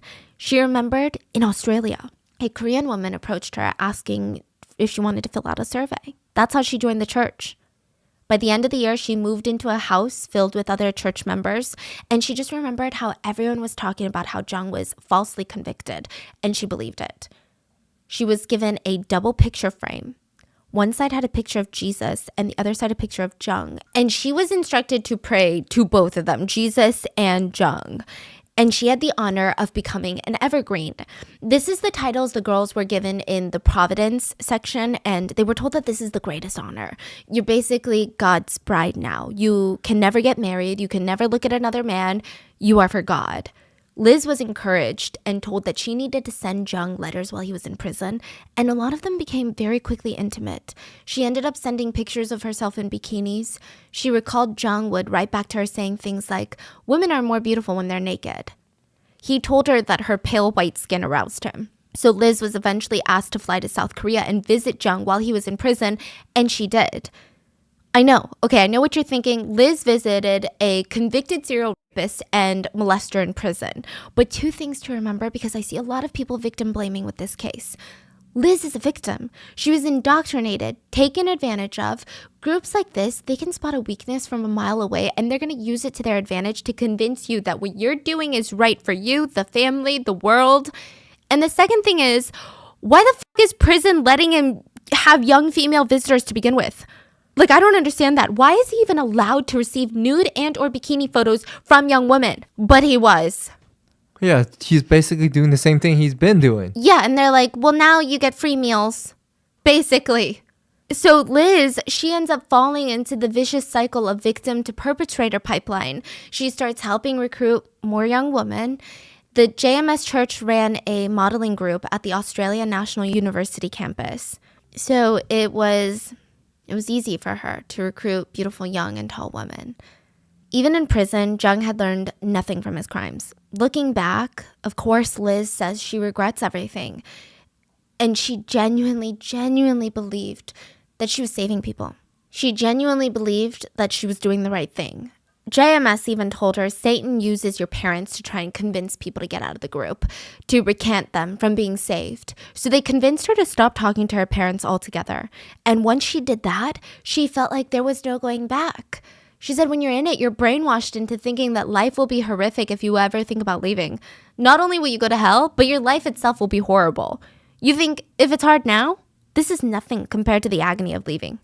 Luckily, Liz got out before Jung was released from prison. But Maple was not so lucky. Okay, Maple is a really pivotal part of this story because she's the one that gets him rearrested. Maple was born in Canada in 1994. Her parents had moved to Canada from Hong Kong, and they were trying to make it as immigrants. For a while, things were good until they weren't. Her family moved back to Hong Kong, and by the time that Maple was in high school, her life was just very unstable. Her parents were constantly fighting. Maple was getting bullied in high school. She just felt very lost, alone, and vulnerable. She's a sophomore in high school, so second-year student. She went to the mall with her sister, and she was approached by this young college girl.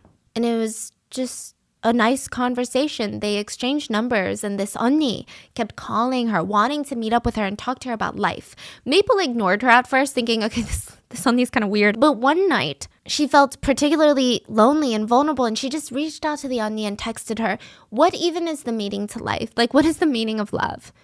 The Onni starts comforting her and referencing the Bible and tells Maple God created men with purpose. And that purpose is love.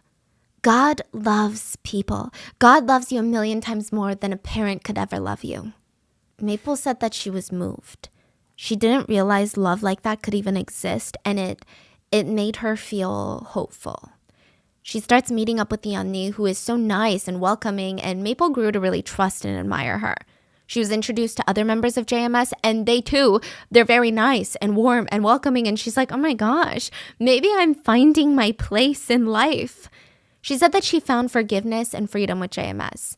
The community was always there for her to hold her up whenever she fell down. She just didn't feel so alone anymore. She was told that Jung, their leader, was put in prison, but it was all fake. It was the devil who put him in there. They told her that Jung was in prison to bear the sins of mankind. He was doing it for us. He was sacrificing himself for mankind. And that is true love. Side note, while in prison, Jung did request some very, very odd things from his followers. His inmate number was 1178. So he's inmate 1178, right? Just a random systematic number. And he told his followers, if you pray at 1 a.m., 1 p.m., 7 p.m., your life will be 8 times better. 1178. Also, number significance for no reason strikes again. He said 1178 is also the total length of the Korean peninsula in kilometers. So, I don't know what that makes him. Mr. Korea? I don't know. Okay, I digress. So, like Liz, Maple remembers early on the members were asking her to take pictures of herself in her bikini to send to Jung while he's in prison. It started off really slow. Her Onni asked her to come swimming with her. And while they're goofing around in their bikinis swimming, she's like, let's take pictures to send to Jung. But then the pictures got more and more scandalous, and Maple just remembers being confused, and things were escalating so quickly she felt like she couldn't say no, and nobody else around her seemed alarmed. Maple tried to reason with herself, these are for the Lord who loves me and already knows everything about me, so it can't be bad. She remembers telling JMS members that she never lived a clean life. She said that recently she had drank and smoked because she just wanted to get rid of her life problems. She was a sinner, and JMS was like, no, love the Lord with a pure heart now. You will be purified once you meet the Lord. And with that, she was requested to visit Jung in prison. She just remembered being so happy. This was like the opportunity of a lifetime. She was reminded over and over again by everyone, not everyone gets to see him in prison. You should be grateful. She remembers crying because she felt so moved by him. She started visiting him frequently while he was in prison, and she would just cry and pray with him. She would cry, dear God, our dear Lord is suffering so much in prison for all of us, for all of mankind, for all of our sins. I will spread the word to more people, so please just let the Lord be released soon, please. Her true nightmare would begin when Jung was released. In 2018, Jung was released at 73 years old. He was put on the sex offenders list and was ordered to wear an electronic anklet for 7 years, which he compared the electronic anklet to the nail that crucified Jesus Christ. Professor Kim was devastated when he was released. The founder of Exodus, he said, it felt like a monster had escaped from a zoo. Far more dangerous than a tiger or a lion had broken out of its cage and was released back into the world. After his release, he goes back to his mountain compound where his followers are eagerly waiting for him. They had welcome banners for him. They cried. They performed dances and songs that they had been prepping for him for the past couple of years. At this point, Maple had been a part of JMS for 6 years when he's released. She is a devout follower at this point, and she quickly becomes one of Jung's favorites, like one of his right-hand women. She's constantly being rewarded. She was forced to dance and sing at massive events. She was kind of like a local celebrity inside of JMS. Jung acted like no time had passed since he had been in prison. He went straight back to preaching and assaulting. Honestly, I think he became a bit more unhinged compared to before he went to prison. Maple did everything in her power to be someone that Jung and JMS would be proud of. And one day it seemed like her efforts were paying off. She was asked to keep Jung company one night in his residence. Her Oni told her, "You'll be sleeping here tonight to take care of the Lord. I have some things I need to tend to." She obliged. She showered, got dressed in her PJs, set up a blanket on the ground in Jung's bedroom because that's what she was told. And she laid down on the floor and she thought it was weird. You know, it was kind of intimidating that she was going to be alone with him in the room, but she would do anything for him. Like, he's the Lord. So she falls asleep and wakes up to Jung touching her. She was paralyzed with fear and he starts touching her everywhere and he digitally assaults her. And he told her, God is here. God is giving you his love. God loves you. God has chosen you, but you cannot tell your father because he might misunderstand. Maple recalls what happened on the Netflix documentary. And you can just see how hard it is for her to even tell these stories, to like think back in that moment. And it's just really heartbreaking to watch. She would later ask the Oni, like, what happened? I'm so confused. This happened that night that I was alone with him. And she was told, can't you see, Maple? He adores you so much. You're just so pretty. And Maple's like, I think I might leave. Listen to me. I left you with him on purpose. I was trying to give you a chance to be loved, a chance to get closer to the Lord. Maple is like, oh, well, I'm confused and embarrassed because maybe she's right. I should feel lucky that the Lord loves me. I mean, most people would die to be loved by the Lord. Okay, so Maple stuck around. She was invited back to his residence, and over the next few years, she would be continuously raped by him. The first time it happened, Jung announced that the two of them were going to be praying together inside of his bedroom, but instead he kept calling her beautiful, and he instructed her, and I quote, "Get on all fours on the floor like a cat." Maple was too scared to say no at this point. You know, she had been in JMS for almost a decade. She's fully indoctrinated in every sense of the word. That night he assaulted her. She was bleeding. It was painful. And all she wanted was for him to stop. And he told her, "You've been ruptured now, and your soul is so big and pretty now. You should never change." Maple left confused and disgusted. But she was more disgusted about herself. She said she was disgusted for being disgusted because this is the Messiah. Whenever she felt traumatized or upset about what happened, about what he did to her, she would convince herself she's feeling these things because she's unworthy of love from the Lord. In the documentary, I had to turn it off in so many points. Watching Maple sob while she talked about how she blamed herself, I have never in my life watched a documentary and wanted to jump through the screen so bad and hug someone and then go hunt someone down and punch them in the face so badly. She literally said she begged God every day to give her the ability to love this old, disgusting man. I mean, think about it. He's in his 70s. He's creepy. He's scary. She was praying to be able to love him the way that she felt like she needed to. She started punishing herself when she couldn't. She started self-harming. She was in pain from the assaults, but then she would get mad at herself when she was conflicted. And she cries out in the interview, "He's disgusting. I hate everything about him, from his personality to his looks. I begged God so many times and days to give me the opportunity to love that old man.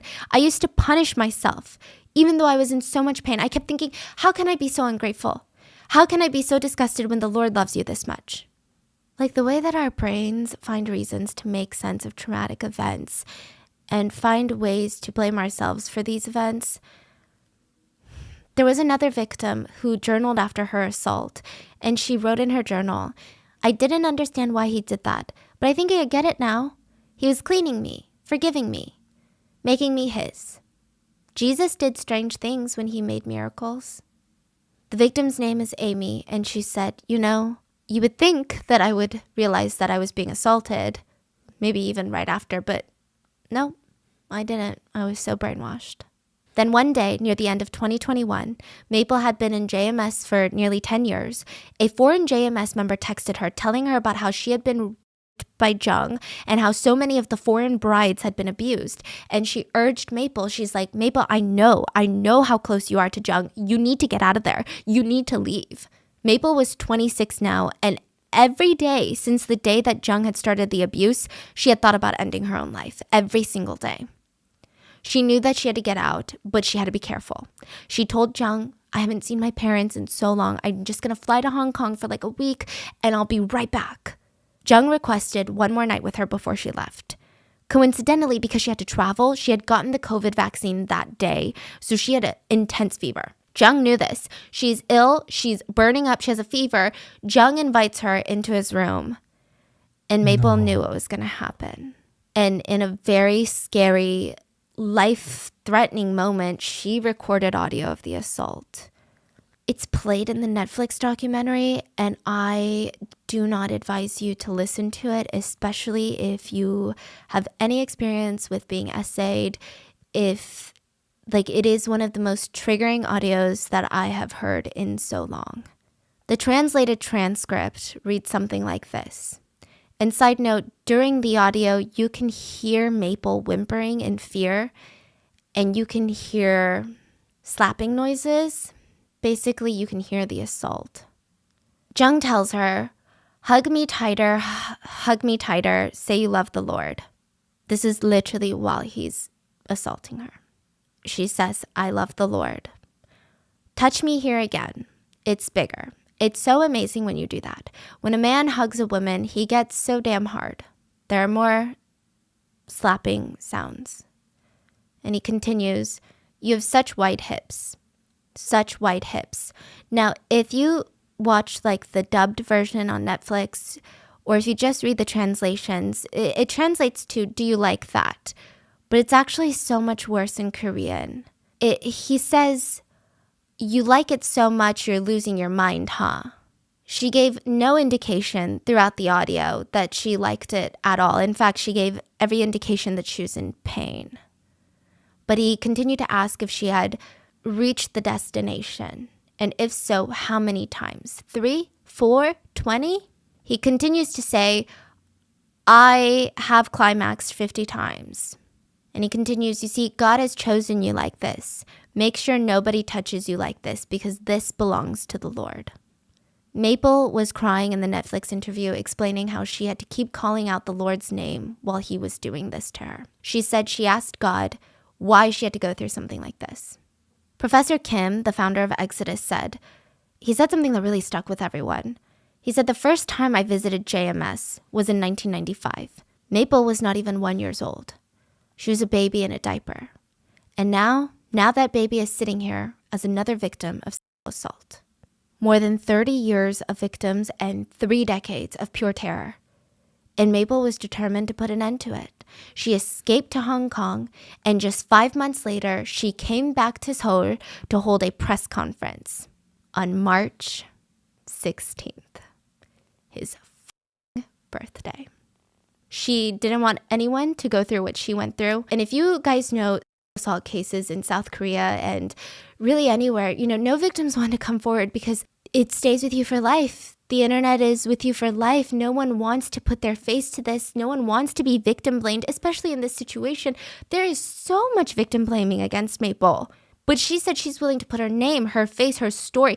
This audio clip of one of the most traumatic things a woman can go through, she's willing to make it all public to stop this monster. She said somehow JMS knew that she was flying out to Seoul. They contacted her and threatened her. They said things like, you're doing this because you don't really know Koreans. Basically saying, you don't know what we're capable of. JMS members in Hong Kong tried to stop her at the Hong Kong airport, trying to get her to not get on a plane to Korea. Once she got to Seoul, she was being followed.